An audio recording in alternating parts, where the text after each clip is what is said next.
Welcome in, everybody, to another special edition of the Brett Allen Show, a pop culture podcast where we interview actors from your favorite films, television, music, comedy, and more. And today we are talking about A Shot Through the Wall, which is a beautiful film. We have one of the stars with us right now, Kenny Liu, and we're going to talk about this movie. It's just really, really good. And when it becomes available for people to watch, I strongly recommend it. Kenny, welcome to the show. It's great to have you. Hey, thank you. I'm really glad to Well, be here. yeah, I'm excited to have you. I'm glad to see that you're okay. So, Yeah. in any case, I joke. This is a great movie. You've been a part of some amazing projects throughout your career. Let's talk about this film and your character, which the story focuses around you and the other cast that people can see here. But let's talk about your character and the film and what people can expect from A Shot Through the Wall. Yeah, so long story short, the story is about a young Chinese American rookie cop in New York who is responsible for accidentally shooting and killing an innocent black man through a wall, and all of things that follow after that.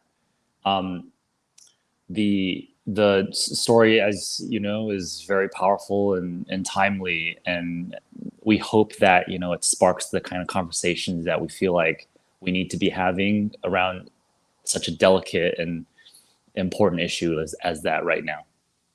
Yeah, that it's interesting you say that. It is very, very timely. And I mean, you can't plan for that, obviously, nor what I think you would want to, but Mhm. this isn't a story that is preachy per se, but really on a very visceral level, there are a lot of important messages that you Mhm. want the viewer to take on and to internalize because the story is very dramatic and it's beautifully shot. It's just such a good film. How did this project come about for you, Kenny? Wow.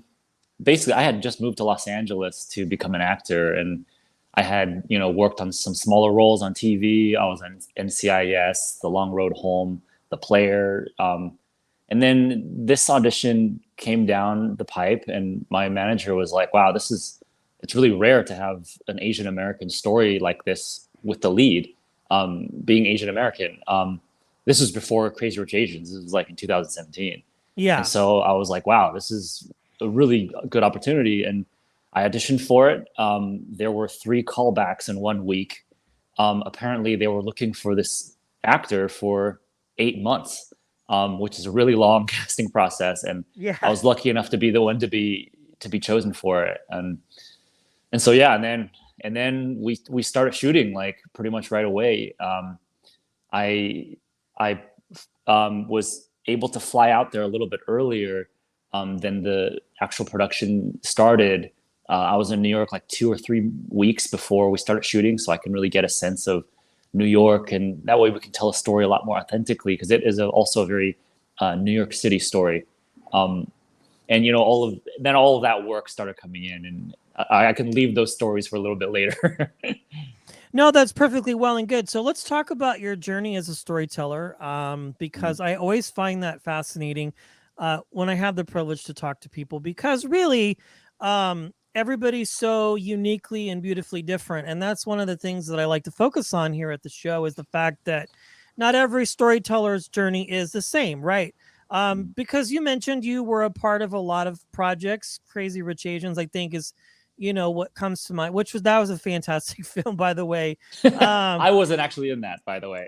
okay. Yeah, yeah. But in regards to the fact that the projects that you were a part of and that sort of thing, let's talk about your journey and sort of what that looked like for you, and kind of what uh made you decide that storytelling was something that you wanted to be a part of.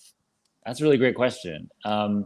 So before I ever even became an actor, I was an entrepreneur and engineer in Silicon Valley. I have a Yes. mechanical engineering degree from Berkeley, and that was what I thought my life was going to be.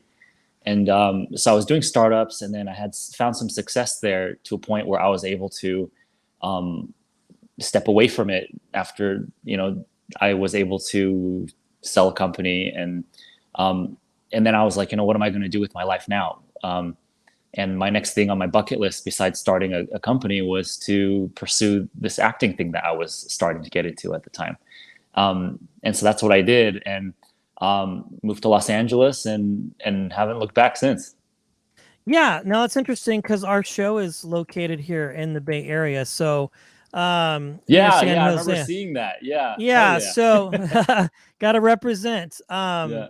Yeah, it's interesting because when you start out on a trajectory as an adult and you're doing one thing, and then there's like this massive paradigm shift into entertainment, into acting, and then to really come about a project like this, which kind of launches you into a different sort of stratosphere. Um, I know this idea of making it is different for everybody and success is different for everybody, but at what point did you or have you gotten to a place where you feel that um, what success looks like for you in this business? Like, what is sort of that defining thing?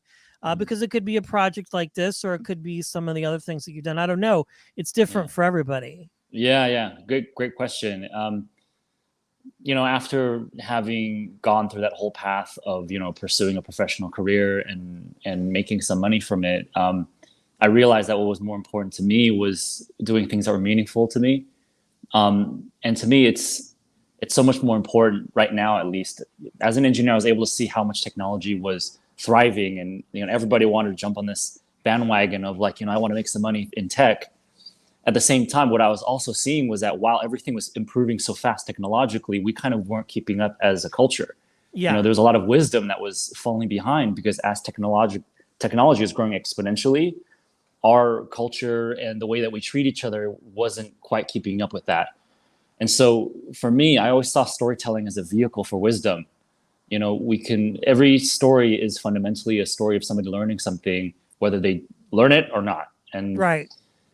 And people gravitate towards those stories that really speak to them, and they can learn something from it or learn something from somebody else from it. And so yeah, I've realized I really wanted to be a part of that, and that was why I committed myself to storytelling and acting instead.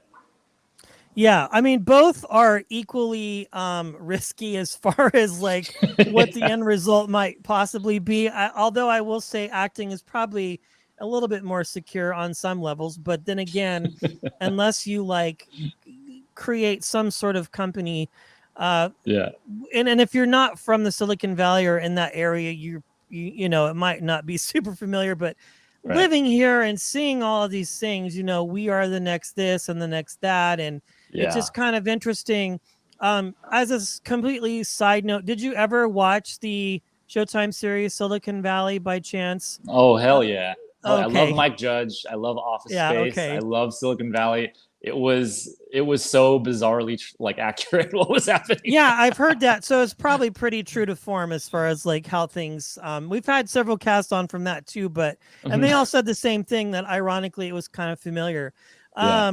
One last question, Kenny. Again, I just want to make sure people get a chance to see this film when it becomes available. Last question. What is the best advice, whether it was in your professional career as a tech person Mhm. or perhaps as an actor, the best advice that you have ever been given that has sort of sustained you throughout the trajectory of your life? Really great question. This actually wasn't somebody that was said to me. It was me doing a lot of different things and kind of following my instinct and falling on my face a lot. But basically, it's this: it's don't take advice from anybody. As the world gets more complex, you are the only one that is ultimately going to be able to know what is important to you, what your strengths are, what your weaknesses are. And you can listen to other people's advice, but ultimately you're your own mentor and teacher. So take no advice from anybody. Be yourself. Yeah, perfect. Well, this film is a shot through the wall, and of course, it stars the amazing Kenny Liu and another just a cavalcade of amazing actors as well. Beautiful storytelling, just wonderfully shot. This is one that you do not want to miss. Kenny Liu, thanks for hanging out with us today. I appreciate it. Thank you so much, Brett.